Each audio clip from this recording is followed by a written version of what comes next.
tackling exploitation at work, clarifying the law, and removing distortions in the labour market created by the tax system. Those are the ambitious goals of the review of the world of work ordered by the government. Its author Matthew Taylor says the economy has created a record quantity of jobs, but too often they're not good jobs. Bad work, insecure, exploitative, controlling, is bad for health and well-being, something that generates costs for vulnerable individuals, but also for wider society.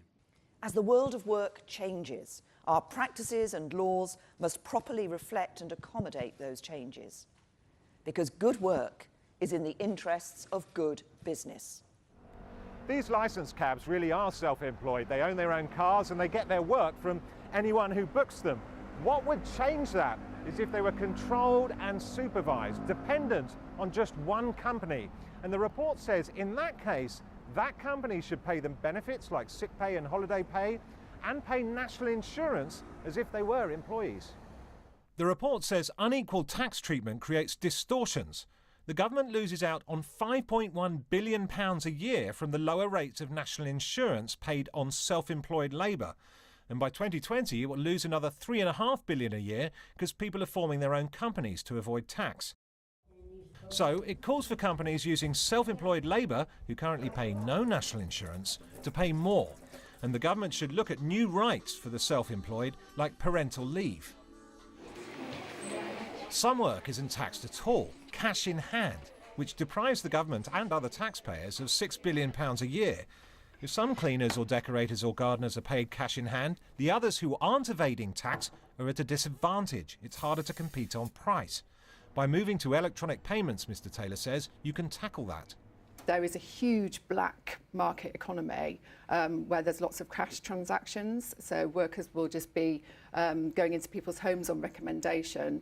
But also we're up against the new kind of gig economy, which is digital platforms that link customer to consumer.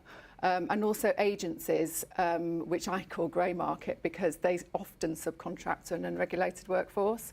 And both the black market, grey and gig economy can keep their costs down because they don't have all of these additional employment costs.